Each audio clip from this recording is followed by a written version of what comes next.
ನಮಸ್ತೆ ಸ್ನೇಹಿತರೆ, ಇವತ್ತಿನ ವಿಡಿಯೋದಲ್ಲಿ ಟೊಮೊಟೊ ಸಾಂಬಾರು ಕ್ವಿಕ್ಕಾಗಿ ಮಾಡುವಂತಹ ಸಾಂಬಾರನ್ನ ತಿಳಿಸ್ಕೊಡ್ತಿದ್ದೀನಿ. ಮೊದಲಿಗೆ ನಾನೊಂದು ಪಾತ್ರೆಗೆ 1-2 ಟೇಬಲ್ ಸ್ಪೂನಷ್ಟು ಅಡುಗೆ ಎಣ್ಣೆನ ಹಾಕ್ಕೊಂಡಿದ್ದೀನಿ. ಅದಕ್ಕೆ 1 ಟೀ ಸ್ಪೂನಷ್ಟು ಸಾಸಿವೆನ ಸೇರಿಸ್ಕೊಟ್ಟಿದ್ದೀನಿ.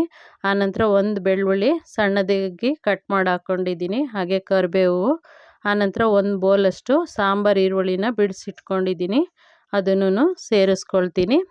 ಮಾಮೂಲಿ ಈರುಳ್ಳಿನೇ ಹಾಕ್ಕೋಬೋದು. ಆನಂತರ 1 ಒಣಮೆಣಸಿನ್ಕಾಯಿನ ನಾನಿಲ್ಲಿ ಮುರಿದು ಹಾಕ್ಕೊಳ್ತೀನಿ.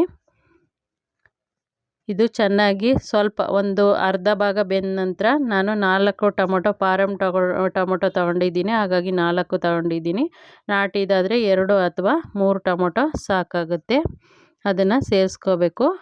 ಈಗ ಒಣಮೆಣಸಿನ್ಕಾಯಿನ ಹಾಕ್ಕೊಂಡೆ.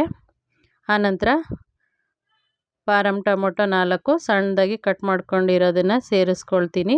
ಈ ಟೊಮೊಟೊ ಚೆನ್ನಾಗಿ ಬೇಯೋವರೆಗೂ ಫ್ರೈ ಮಾಡ್ಕೋಬೇಕು. ಚೆನ್ನಾಗಿ ಬೇಯಿಸ್ಕೊಂಡು ಆನಂತರ ಇದಕ್ಕೆ ನಾನು ಬಿಸಿನೀರನ್ನ ಕಾಯಿಸಿಟ್ಕೊಂಡಿದ್ದೀನಿ, ಅದನ್ನು ಸೇರಿಸ್ಕೊಳ್ತೀನಿ.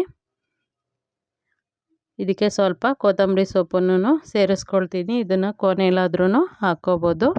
ಸಾಂಬಾರೆಲ್ಲ ರೆಡಿ ಆದ ನಂತರನೂ ಸೇರಿಸ್ಕೋಬೋದು.